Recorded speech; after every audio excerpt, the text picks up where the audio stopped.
So often in life, things that you regard as an impediment turn out to be great good fortune.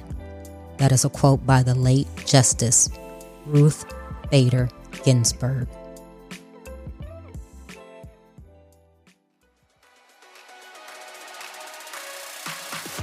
Welcome to Trina Talk. This is the podcast where guests share their stories of pursuing their passions, living a fulfilled life, and empowering others. Each week, I talk with inspiring leaders, business owners, and people with amazing stories from around the world in unscripted conversations as they share their successes and failures. This podcast is all about empowering you to keep striving in your personal and professional life. I am your host, Trina L. Martin. Hello, welcome to Trina Talk. This is episode 113. The topic of this week's episode is absolute marketing. My guest this week is Elizabeth Pampalone. Elizabeth is an international speaker, successful entrepreneur, and expert marketer with over 20 years of experience. Her innovative approach helps overwhelmed business owners and burnt-out nonprofit directors achieve success and freedom through the power of absolute marketing. Hi, Elizabeth. Welcome to Trina Talk. Hi, nice to talk with you. Thank you so much for having me on today. Well, thank you for being a guest. I am excited to speak with you because you are an expert in a field that I think every business owner needs help with. But before we get into that, you're an international speaker, you're an entrepreneur, and you spent over 20 years in the marketing industry. And right now you're helping other businesses get past their overwhelm of marketing. Can you tell us about who you are and what led you to do the work that you're doing today? Yeah, absolutely. I started my business in 2007. I had just gone through a divorce. I had pretty much lost everything. My job, everything was just kind of a mess. And I decided that I needed to start over and start fresh. And I started my first business. It was a computer repair company. And I helped older individuals with their computers in their homes. And from there, I started to meet more and more business owners as I started to branch out into teaching and education. And then I realized that I was kind of a business owner. I didn't really think of myself that way until much later. And I also realized that I had been marketing myself for so long, and I had all these great formulas that I had created for myself to help market myself, and they were working really well. So I decided to start sharing them with the business owners that I knew. And that's really how my marketing agency was born. And once I sold the computer repair company, then I just went full time with the marketing agency. And about 4 years ago, I created Absolute Marketing, which I had been doing all along. It's just that I finally gave it its own name and really gave it its own space. And it worked out really, really well because at that time in my life, I was actually, 4 years ago, I was dealing with a lot of stress from the marketing agency. People would not get me their stuff on time, and all my deadlines were being missed. And, people just they didn't see the value in it, and they didn't see the time that it took for me to create what I created. And so what would happen is they would send me everything on the last day of our contract. And that just stressed me out so much. For 30 days, I was just stressing out. And then I had to create everything in one day. Mm-hmm. And so I said, you know what? I'm not doing this anymore. And I changed the game completely. And I just turned the marketing industry on its head a little bit. And now I have a lot of people try and copy me. So I think I did something right. Wow. I think you did. Well, and let's go into absolute marketing because that's your term for your system that you have in place. So tell me and all the other entrepreneurs that are listening, what exactly is that? Because I know what you're talking about. I get stressed out with marketing. I'm going through it right now. And yeah, just help me out, girl. Well, I knew that as for myself, when I was running the computer repair business, and I was also running 13 meetup groups a month. And then I started running my agency at the same time. Like I was doing so much, and I had to create systems for myself that helped me to do all the marketing I needed to do and still stay sane, and on top of everything. And really give myself time to actually do client work, because not only was I marketing 2 companies and tons of groups, but I was also finding speakers. Like, I had just so much on my plate administratively, and I didn't have any way to hire a team. There was just, that wasn't going to happen at that point. So it was just me. And the formulas that I devised were so simple and so effective that once I started sharing them with clients, it just became this, I don't know, this like massive, like a movement in a way that people were just like, I have to do this. I have to do it your way, because it was just so effective. So Absolute Marketing is essentially a 5-day system. I have other days as well. People, you can throw in there. I do a podcasting day and stuff like that. But I actually do the main 5 days as a regular thing. So it's a package of 1 year of marketing content in 5 days. And the 5 days are branding, website, social media, blogging, and email marketing. So we spend 1 day on each of those things. And once each of those things is completed, we move on to the next day. And literally for example, we build a website in a day. I mean, it's literally implementation days. And we get all this stuff done. So when you walk away at the end of those 5 days, you have an entire year's worth of marketing, plus a brand, plus a website that's all done. Wow. So is this a course, or are you doing one-on-one customized work with each one of your clients? It is one-on-one done with you implementation. Wow. So I'm coaching along the way. I'm working with people who maybe don't have their target market fleshed out, or people who maybe have been working in the industry for a while and they don't really know what their prices should be, or maybe they just got in over their head with expenses, and we can like help them reduce all of that and get a lot of that off their plate. So, I'm doing this one-on-one done with you. And if someone can give me 5 days with their business, then I can give them an entirely new marketing strategy, plan, implementation, and something that's just done. Wow. So when you say give you 5 days, so you're meaning the person comes to you, they tell you what their business is and where their struggles are, and then you basically say, okay, this is where we need to dive in and focus. Because what if someone already has a website, but they need everything else? How do you work that? The first thing I look at is the brand. We got to make sure that brand is strong. If that brand is not strong and I don't feel like it's strong enough, I'm not going to let you spend money building a website around it, building social media around it, and all these other days around it, because your brand is the foundation. It's the soul of your company. And if you don't have your brand and your message correct, when I go to build that website, or I try to write your social media for you, or I try to help you create a strategy around blogging, there's nothing we can do. Like, we don't have the right tools. So we have to make sure that brand is correct first. If the brand is okay, and I'm like, all right, we can work with this, this is good, then we move on to the website. 90% of people that I meet do not have the right website. They have something they cannot use, they have something they cannot edit, and they have something that they don't even understand. So I try to make sure that anybody that works with us, they're getting a product that they can use, they can edit, and then I'm teaching them how to use that in that same day. So it's something they can use for years to come. Excuse me. And it's something that will sustain them for up to 3 to 5 years. Like, that's the longevity of this site that we're building.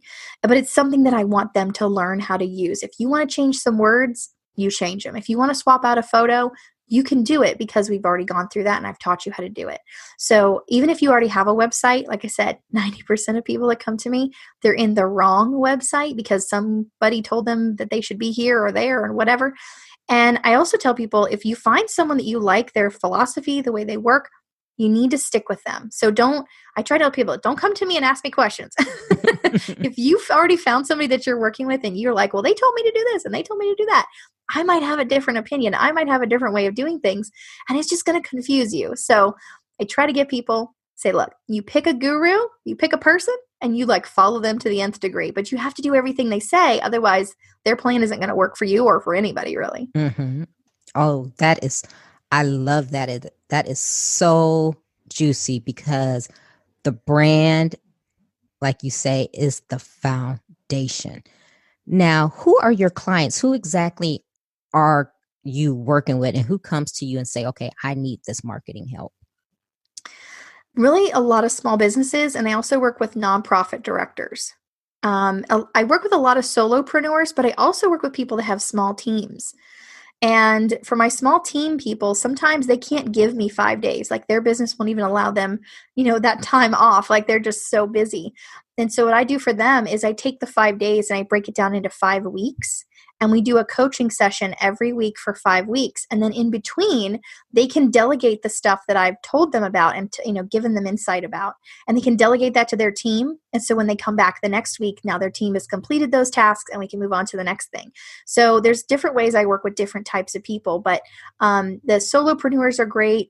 People who have coaching businesses, online businesses, copywriters, other marketers. I've actually worked with other marketers because when I was starting out, I needed somebody to help me with my brand and my business because I was too close to it. You can't do it for yourself sometimes. You might be able to coach someone, do a really good job and help them out and get them excelling in their career. And then you might be able to do marketing for another person and just do amazing at it. Then when it comes to yourself, you can't coach yourself. You can't do marketing on yourself. It's really hard. Mm-hmm. So I recommend that people, like, if you're in an industry and you are, you need help in your own industry, in your same industry, you need to find a coach. Like coaches need coaches, marketers need marketers, and I also work with, fitness trainers and lawyers and doctors and really anybody who has a small business, but they are looking at social media and going, I don't have time for that. Or they're looking at their email list and going, yeah, I haven't sent anything in a year, maybe never. So those are the kind of people that I'm looking for and that I really resonate with, is that they need some help, they need things done, but they don't necessarily have the time or even the investment to hire and train a whole team of people to do all this stuff. They just want to say, you know what, let's just get it done. Let's just sit down together, write up this stuff, show me how it works, show me how I can streamline and take back my time and just automate a lot of my business. Mm-hmm. Wow. And what you were saying about the website being able to be sustained for 4 or 5 years, that's very good, because I just had a new website done, and I think this is probably my 3rd or 4th website. Yeah. And like you said, some people, I know I had someone to do a website for me, and it was nothing that I needed. I mean, it was just basically a pretty website with pictures. I'm like, no, I need business. This is not just, a photo gallery. So then I did it myself, and that worked for a little bit, but still it was missing some components. So then I had a developer who just finished, where I was like, okay, this is my objective. I needed to do this, this, and this, and this. So I think this version is really good, but people don't realize that there's a lot that goes into that. It's not just, oh, I got a website and it's up. It's like, okay, what are you trying to do? Are you trying to build an audience, drive traffic, whatever that case may be? Your website needs to speak to that. It's true. And I think the brand really does give you that insight, because if you don't know who your people are, then you really can't build your website. And in the same goes for social media. If you don't know who you're trying to speak to and what your goal is with social media, then you can't really use social media effectively. And that's another reason that, I have the 5 days set up the way that they're set up, is because everything builds on itself. And we also, use those 5 days really effectively to actually get everything done. But once those 5 days are done, you've basically done all the types of marketing you could possibly do. I mean, yeah, there's other ones out there. You could podcast, or you could do video, or you could do all these other things. But those are almost, I feel, secondary. They're not all necessary. Not everyone has to have a podcast, not everyone needs to use video, but everyone does need a website. Everyone does need a little bit of social media. Everyone should have blogs on their website that give them that SEO and that pull from Google. So those are some the bare minimum. If you can do these 5 things, that's your bare minimum, then you're good. And let's talk about social media, because that's something that I'm doing now. And, if I could sit down and plan a month, I would be grateful. But you're saying you have people walking out the door with a year, and I'm thinking, oh my gosh, wish I could have that. So when you talk about social media, because I've talked to other entrepreneurs, where should you start your social media? Do I need to be on every platform? Do I need to post every day? What are you telling people? Because I think social media is an overwhelming thing, especially for entrepreneurs, because you don't know where to be, how much to be there, what you should put there. Because some people are like, oh, you need to be everywhere. And you're thinking, okay, well, and, and I know okay, get one piece of content and, chop it up for the different platforms, which I've started doing. But again, you're like, okay, well, each platform has its own base. So you have to make sure that you're putting that right piece out there. What is your advice? I actually wrote a book about this. And I really go back to two things. One is that social media should be algorithm proof. And that's actually what I call this is social media setup that I do. It's algorithm proof social media. We don't care about the algorithm. We don't care about what Facebook tells us we should be doing or we shouldn't be doing, or what LinkedIn tells us we should or shouldn't be doing, or what's best or what's not best. We need to basically post what our consumers want and need. And so when we throw out what these companies are kind of putting us in these boxes, then we can actually get to the people we need to get to, and we can actually market effectively. The other thing that I go off of is the demographics of each location or each platform. So for example, Instagram is mostly women under 40, and it is mostly women that follow brands, not people. And it's a lifestyle system. So if you don't have a brand that has to do with health, fashion, fitness, wellness, mental health, anything that woman under 40 is going to really gravitate towards, and you don't have the most amazing photographs that trump everybody else's photographs, then you're kind of lost in the shuffle and you might not get the traction on Instagram you want. Now, if you're going to Twitter is actually a news platform now. Mm-hmm. Mostly men under 35. 50% of users don't even post. And it is, people basically spend like 2 minutes a day on Twitter. Mm-hmm. So that may not be your platform. And then you look at Facebook and they're like a slightly older demographic. And you look at, Pinterest, and it's, people actually buy more products off of Pinterest because of a Pinterest recommendation than anywhere else. So there's all these demographics and all these little things you can know about all these different platforms. And once you know who is on each platform and what they do there and why they're on there, then you can actually say, these are my 2 or these are my 3 that I am going to really focus on and really go after. And I don't think anybody should be on more than 3, because typically there's not really 3 or 4, really. There's not really 4 that are going to actually be with your demographic. So really got to look at those demographics, because why would you waste your time with Twitter if your audience is really, that's a majority of men on that platform. Mm-hmm. Not saying it's all men, not saying that, but the majority is mostly men. And if that's not who you're targeting, if you're targeting women who are like my demographic is women between the ages of, 35 and 65 who have businesses, then that's not really a great platform for me. But LinkedIn, that's a great platform. Facebook, another great platform. So, just have to really look at your demographics and focus on the ones that are actually going to bring you the people that you need to, to use for your business. Wow. That's great information. And like I said, because a lot of people think that I just need to be everywhere. I need to just be out there, just putting things out there. And I was one of those people when I first started. And then finally, I'm like you, I've narrowed it down to 2, maybe the third one that I'm really focusing on. But that, people get overwhelmed and they start getting crazy because you see people and you say, okay, well, they're doing this well here, they're doing it here.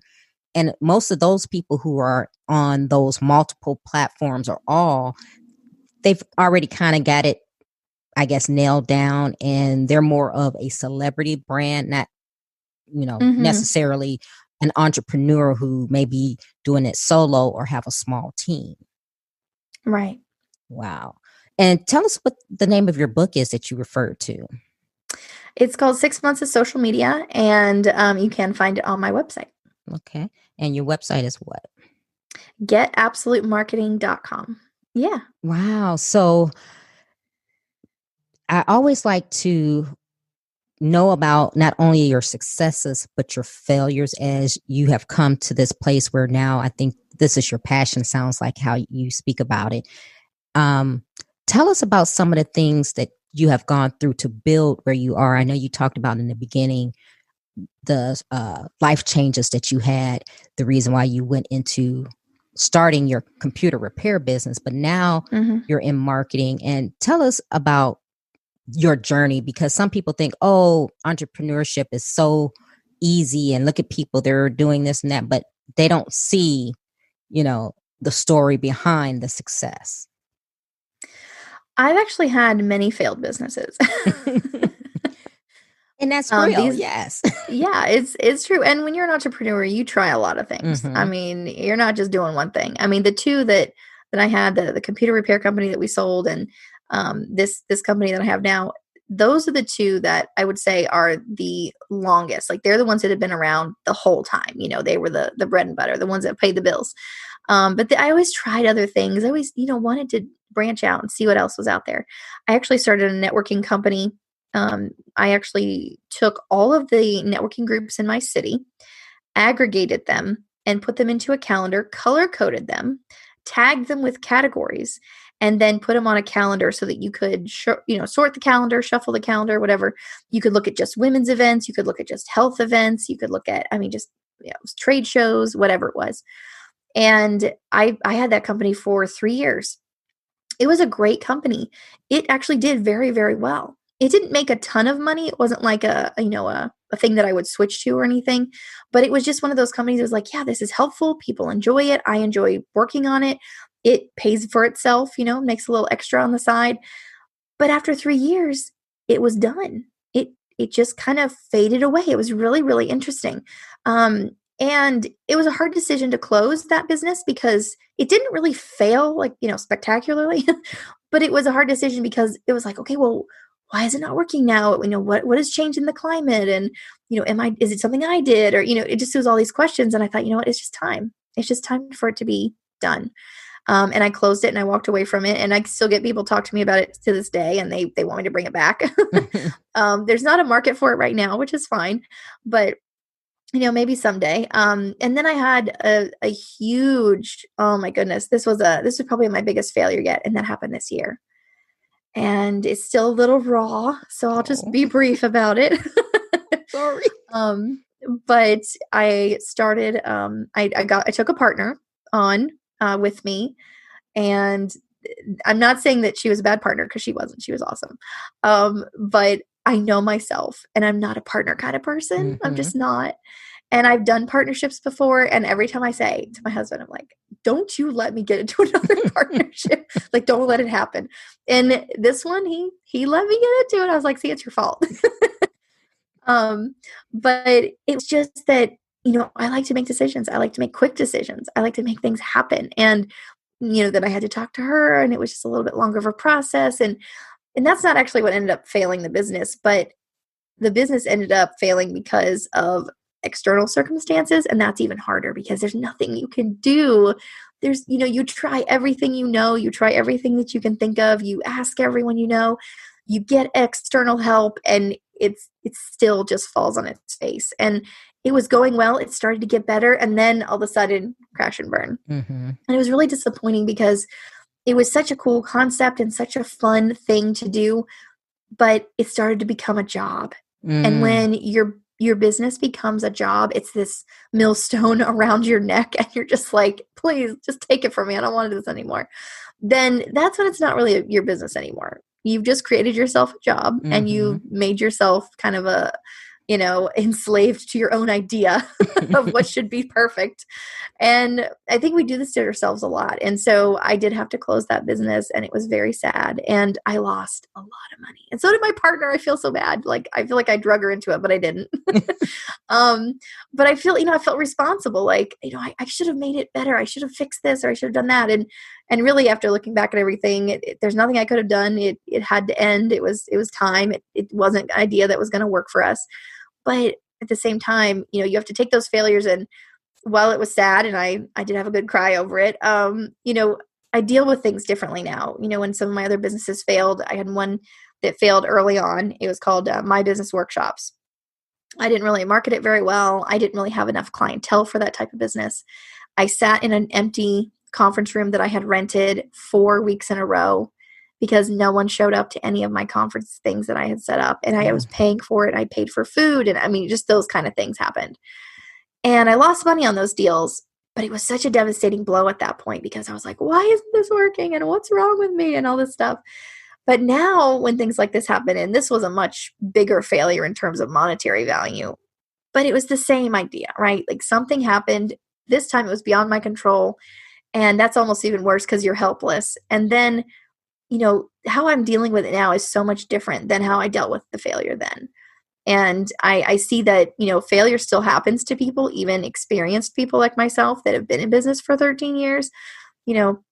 These things still happen, but it's how we deal with them as we mature and as we grow as business owners that really makes all the difference. And you can say, yep, well, there goes $4,000, but all right, moving on. Mm-hmm. We gotta find what that lesson is in there. And, I hadn't really had a major failure for a long time. And I thought, I'm doing good. This is great. And now it's really funny. Ever since this happened this year, I have had so many interview questions of what's been your greatest failure? Because you talked about your greatest success. What's your biggest failure? And I'm like, oh no, do we have to talk about this now? But it's given me this story to show that, yeah, I'm great and I do awesome things, but at the same time, I also make big, big mistakes.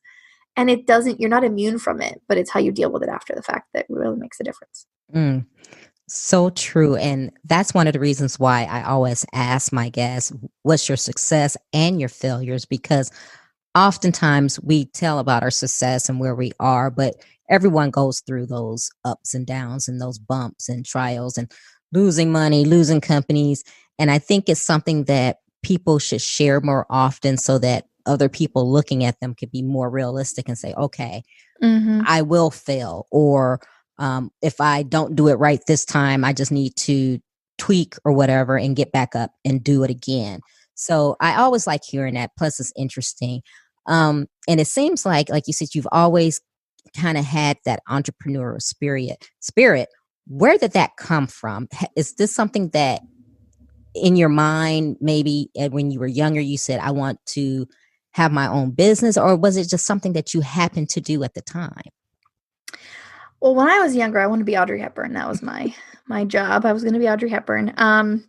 And while I did do some small screen movie acting, um, my mom was actually an entrepreneur when I was a kid. And I remember she made baskets and she wrote a book on making baskets. She taught classes. She got a lot of her business through teaching classes, which is what I ended up doing with my computer repair business. I taught classes at senior centers and got a lot of my business that way. So I kind of followed in her footsteps there, kind of without knowing it. Like I wasn't sitting there going, oh, I'm going to do exactly what my mom did. It just was like in my mind. It was something that was like natural to me that, oh, this is what I should do. Mm-hmm. My mom also sold for a multi-level marketing company. She's done that a couple of times in her career.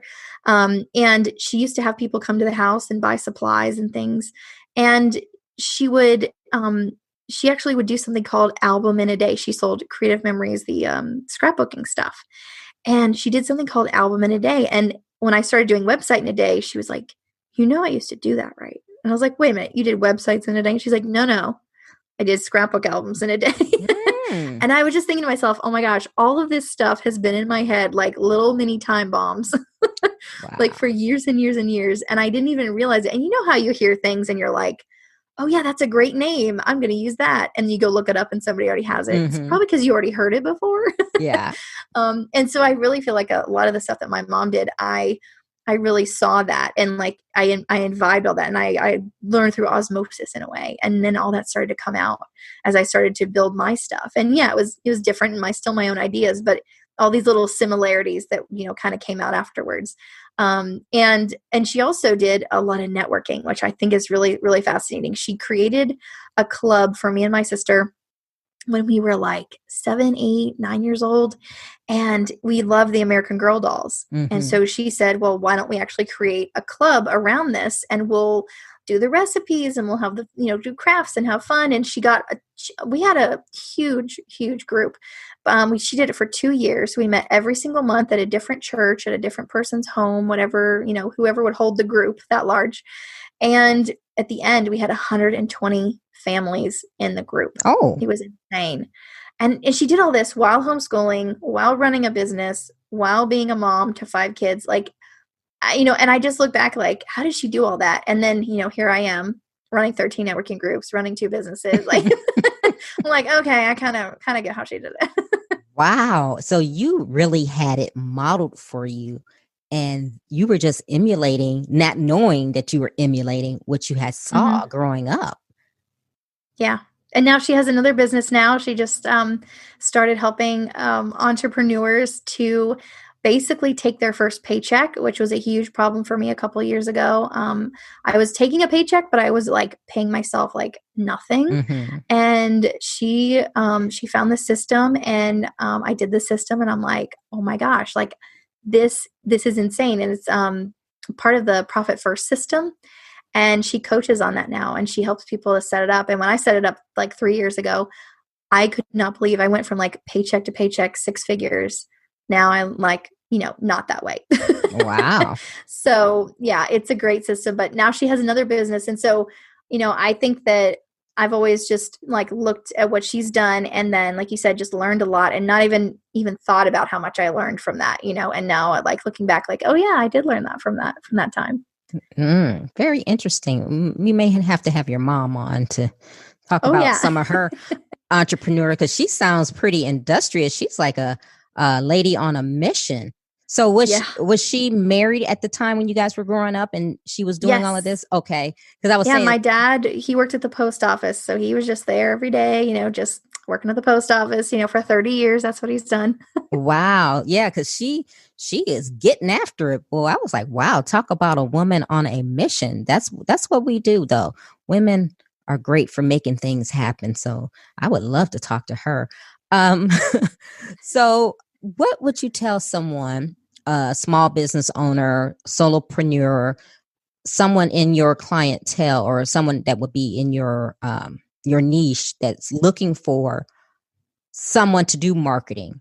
How should they go about it? Because I've heard other people, like, you spend money on marketing and it doesn't, the person either didn't do what they said they were going to do, or it just didn't come out the way you thought. So what is your advice or your rule of thumb when people say, you know what, I really need someone to help me with my marketing? How do you tell them to go about it? You have to be ready to trust again. Okay. It's like getting out of a bad relationship. You have to be ready to get out on that dating floor, get on that dance floor again, and like pick a partner. Because when people come to me and they say, I've had a bad experience, my last person spent a year on my website and they took off with my money and I never saw a dime, I never saw a website, nothing. I've had people say that they had people, say they could do a bunch of stuff and then never followed through because they couldn't actually do it. I've had people tell me that they got a bunch of stuff. They were paying $200, $300, $400, $1,000 a month, and nothing ever happened. They were supposed to be getting all these leads and nothing happened. Marketing is not something that I or anyone can guarantee. It's just not. But I do know that if you are willing to do the rest of the work, because marketing is not all of the work, it's a part of it. If you're willing to do the rest of the work, which means utilizing the marketing is just a tool. It's just a tool. It has to be set up correctly, and you want it to be, efficient. But it's like having a hammer and some lumber and a bunch of nails in your yard and nothing on your lot, no house. And if you want to build a house, you got to pick up the hammer and pick up the nails and utilize them. And when I set up a website for somebody and they have a book a call system on their website, which is what I recommend for everyone. And then they just let it sit there, and then they talk to people, and they try to set up meetings, or they try to have, Zoom calls with people, but they never say, go to my website and book. And they never, when they're talking to someone on a chat, they're not like, hey, go to my website and let's book a call. They just give away the information, or they talk too much, or they don't talk enough. Maybe they just kind of let the conversation end and they don't really reach out in that way. So, if I set up the book a call system, you got to use it. You got to share it with people. In marketing, there's a lot of things that people talk about, like inbound leads, and I'm going to give you 50,000 leads for this month, and you're never going to your phone's going to be ringing all day, all that stuff. That kind of stuff, I'm like, run the other way. Because a lot of times it's a lot of money.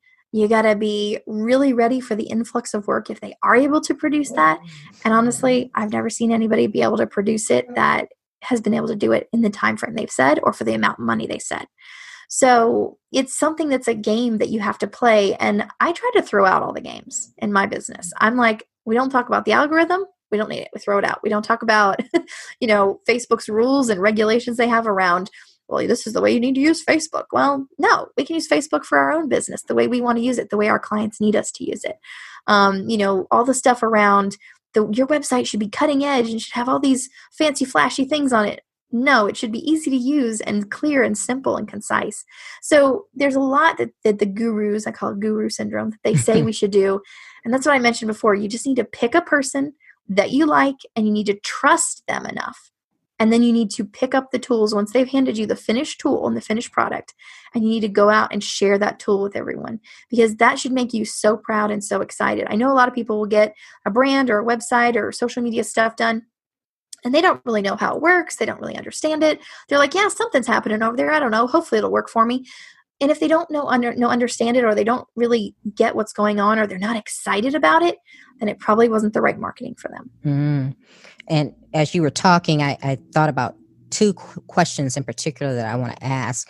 And one is, how do you find the right marketing person? So like you mentioned earlier, coaches have coaches or whatever. And I actually am in a program with my coach who's helping me with my business. And she had someone who was a marketing person. So I went with this person. But for someone who doesn't have that connection and they're just starting and they're like, okay, I need to do marketing. How would they know who's the right person without dumping money and then finding out that they weren't the right person? And then they're going, okay, I'm scarred for life because I just spent all of my money with this agency and they did nothing for me or whatever. Is there any way or any, how should I say, any, I guess, vetting process that you can go through to make sure that who you're choosing is someone who's going to do what they say they're going to do? Yes. I actually try and get people to go with their gut and not with the sales pitch. Okay. So if someone's saying something and you're like, inside you're going, yes, that is me. Absolutely. I get that is me right there. She understands me. That person understands me. He understands me. If that is your initial reaction to what they're saying, then that's probably the person for you. Mm-hmm. If your initial reaction is, well, they're saying some pretty good stuff. That sounds okay. That sounds pretty good. And then they come out with this amazing guarantee or this really sweet price. And you're like, okay, well, for that price, it's like a no-brainer. I guess it'll probably work. It's a really good price. You're not going to find it anywhere for that. Or maybe they're saying, I'm going to guarantee you 100 leads a month for 6 months and da-da-da-da. Well, it's like $5,000 a month, but 100 leads a month. I can make a ton of money off of that. So, I guess it's probably good. You're now going with the sales pitch, right? Mm-hmm. You're not going with that gut that tells you, oh my gosh, this person understands my struggle, what I'm going through, what I'm thinking. They're saying all the things that I'm thinking and I haven't even said them yet. Or I've been too afraid to say them because I don't want anybody to think I'm like a marketing dummy, because sometimes that happens too. Mm-hmm. We think like, oh, I don't want anybody to know I'm a marketing dummy. I don't want to say that. And so I don't want to ask that question. But they're like answering all your questions, or they're really getting at something. You're like, oh my gosh, this makes so much sense. But if you're still on the fence about it, like initially, like, it sounds pretty good, but I don't know. Are they really good? If that's your reaction, they're probably not the right person for you. Mm-hmm. But if your reaction is just, yeah, they get me, this makes so much sense to me, and you're just vibing with them, then they're probably the right person. So I always tell people to go with their gut, but you have to be willing to trust that person and really follow the process. I've had people that have come to me and they say, I'm ready for the process, and they pay their money, but I can see it in their eyes. They're like holding on to the check still, and they're just like, I'm ready. And they're still holding on to the check. I'm like, okay, come on now. You're not ready. But then I've had people that have come to me and they're just like, I'm an open book. Just fix all of this. I know you're going to fix it amazing. I'm just going to watch. I'm just going to sit here and just let you tell me exactly what we do. And I'm going to follow everything you say. And when they do that, I see them be successful. When they come in with that hesitancy and that, I'm still not sure, I don't understand, then, it's not going to work as well. And they're not going to see the results because they have this block and they have this like wall up already. But when my clients come in, they're like, I don't know how we're going to get it done in a day, but I'm going to be excited to watch that happen, you know? And then they walk away with a website that they helped build or a brand they know and they love now, then it's just all worth it for that. So I tell people, go with your gut, and you want that initial reaction because it's usually right. Okay, that's actually very good advice. My other question that I thought about was ads. How important, unimportant should you not do advertising on social media? Well, I used to talk about Facebook ads in a certain way because before Coca-Cola pulled all their advertising, there actually wasn't a lot of ad space in Facebook. They were saying there was ad space, and you might, one of your friends might see your ad and go, "Oh yeah, I saw your ad." But the ad space that they actually had to show ads was not as vast as they said it was, and so they were kind of overselling themselves in a way. And this was talked about by several marketers, kind of in the conferences and the unrecorded sessions. It was kind of one of those things that was floating around out there, but nobody was really actually talking about. And so I used to share that with people that, it's not what you see. And when you boost a post, you're just paying money and it really doesn't go anywhere. And they say the numbers go up, but there's no really way to track exactly what's happening. So now that Coca-Cola has pulled their ads and a bunch of companies pulled their ads from Facebook during COVID, which I think they're kind of coming back now, but there was room, there was space, and a lot of people were getting traction out of Facebook ads. But now it's starting to decline again because the big companies are coming back, and they're realizing that it's not as a sensitive of a situation to not, advertise during COVID, because COVID's still going on. They can't not advertise for months and months and months. Right. So now they're back out there. They're back starting to put their ad budgets back together. Their people are starting to come back to work, etc. So the ad space is starting to dwindle again. And I'm kind of going back to my original premise now. I don't like ads. I've used ads and I've had several successful ads, but the unsuccessful ads I've had have far outweighed the successful ads I've had. So, and I use professionals that actually used to work at Facebook to build my ads. So these are like the closest person you can get to having Facebook actually build your ad. Right.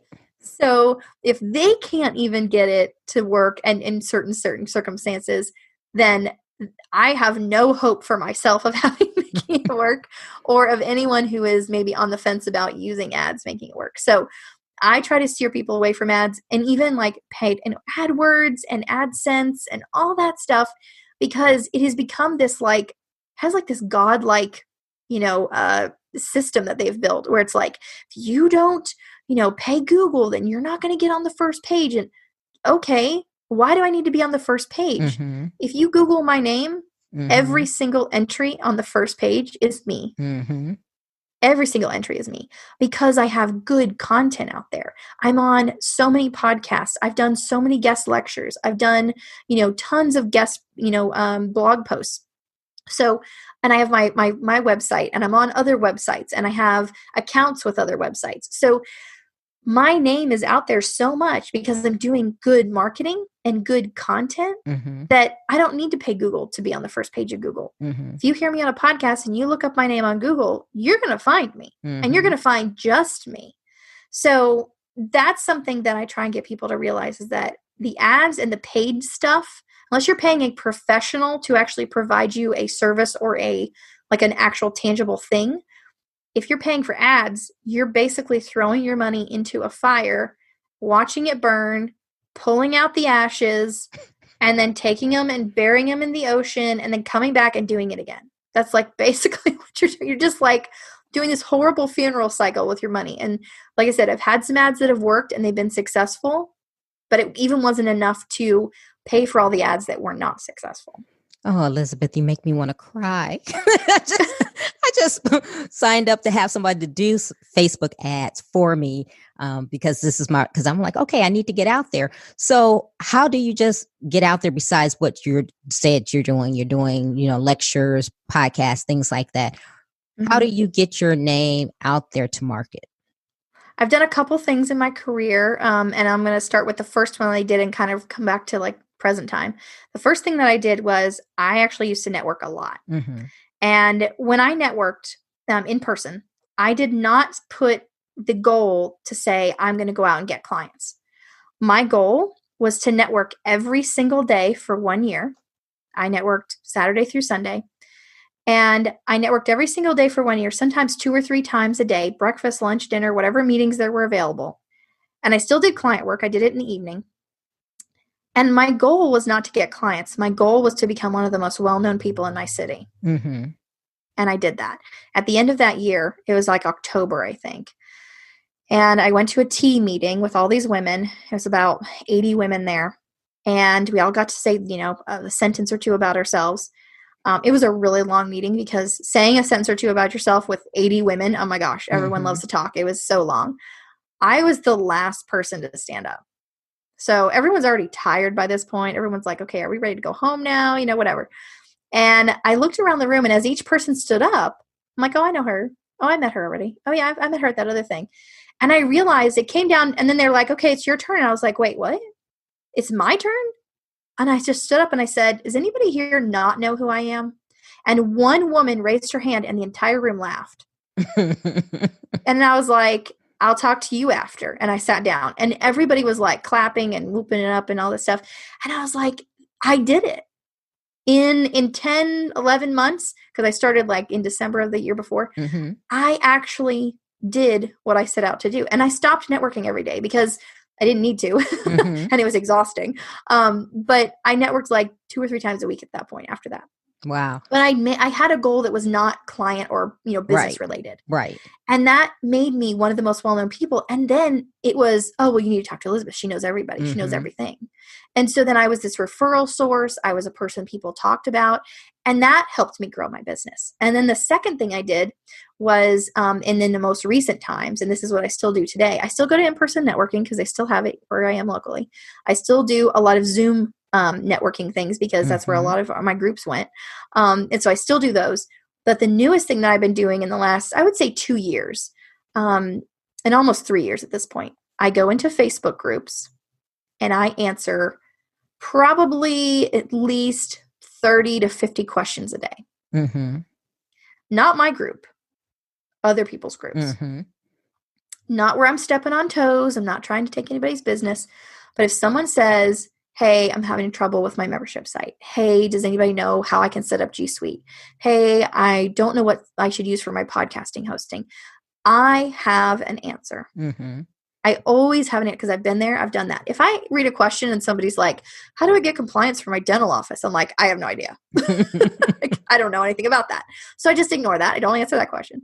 But if I know the answer to a question, even if 10 other people have answered the question, I'm going to answer the question also. And I'm going to put my signature in there.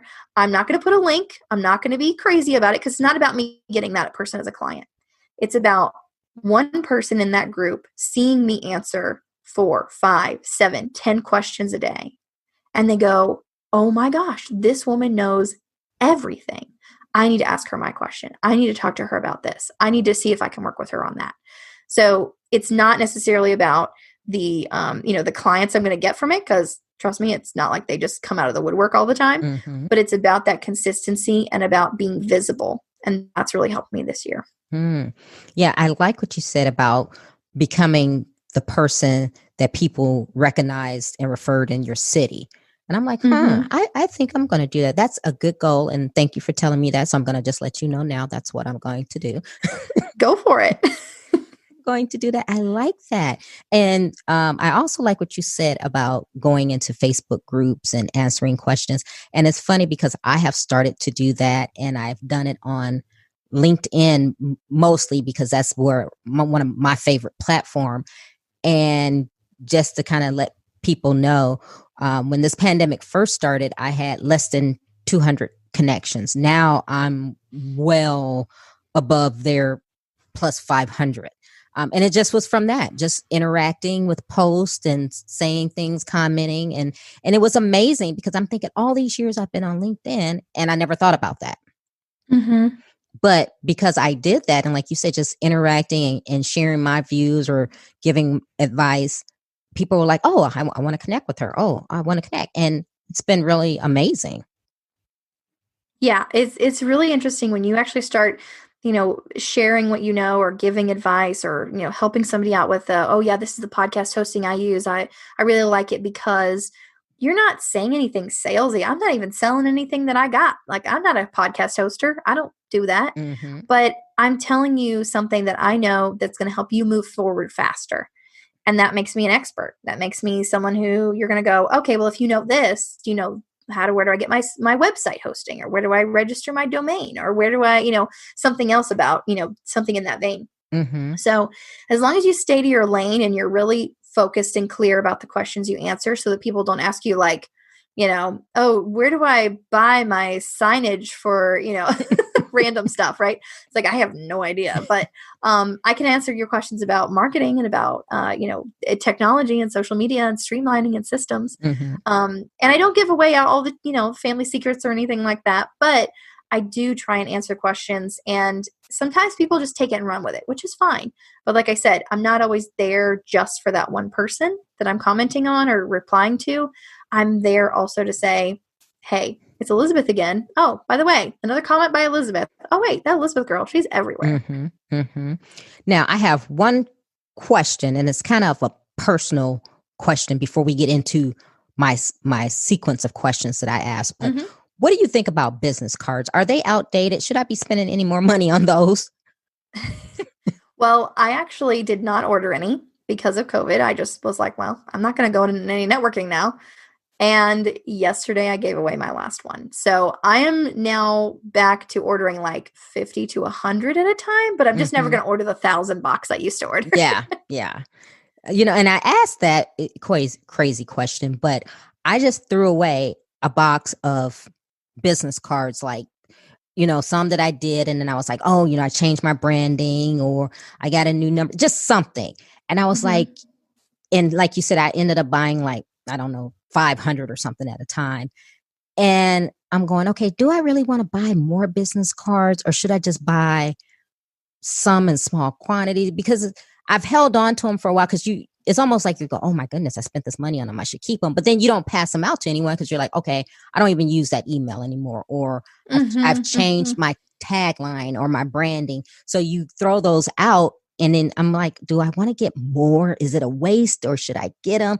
Should I not? It's like,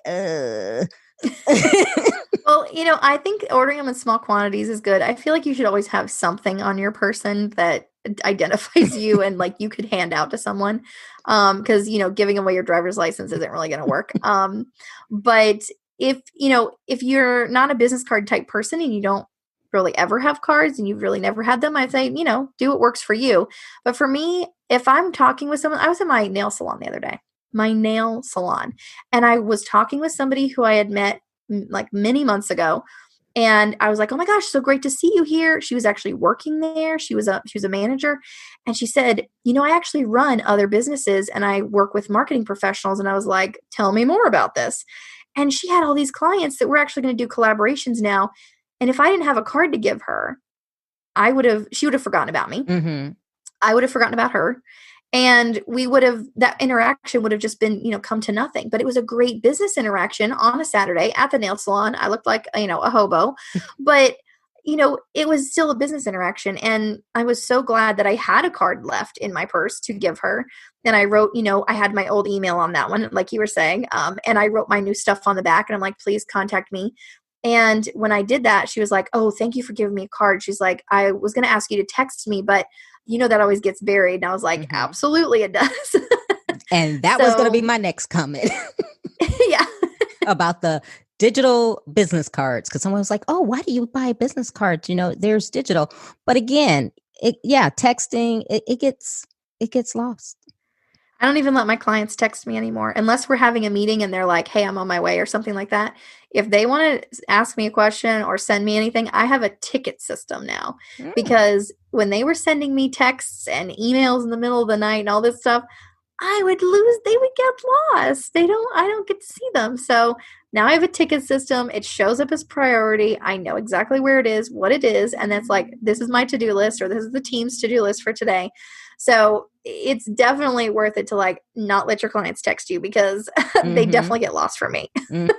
Yeah, we might have to talk offline about some of those things you use because, same thing. But okay, I'm going to buy like 50 new business cards. That's it. Yeah, that's good. That's good. Okay, we're going to get into our rapid fire questions. Are you ready? All right, I'm ready. Okay. Who or what motivates you? My family, for sure. Okay. What demotivates you? Um, Bad clients. I actually was on a podcast called Bad Clients, and I talked all about it. That's great. That's mostly my fault, by the way, because I hired them essentially. I brought them in, so it's all on me. Oh my goodness. When was a time that something was said or done to hurt you, but it worked out for your good? A young man, several years my junior, decided that I was too much of a woman to be in on his technical conversation about coding. And he condescended to me like hardcore, like I was 5. Wow. And I came back at him with several very technical answers. And he was like, oh, yeah, like that.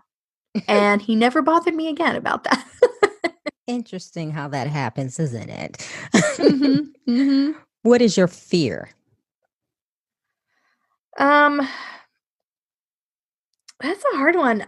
I have a lot of them, but I try to change that and reverse that. So, and it's like a whole mindset thing, but I don't focus on that. I mean, everybody has like a fear of not having any clients and things like that, but I don't know. I mean, maybe that I wouldn't be able to do this, like, because this is my life. I love what I do, and I think if I wasn't able to do that, and I think with some of the political climate and some of the things going on, there have been times where I thought that my business would not be able to survive in certain circumstances, and I think that is probably one of my biggest fears is that if something happens where my business would not be able to continue, that would be really upsetting to me.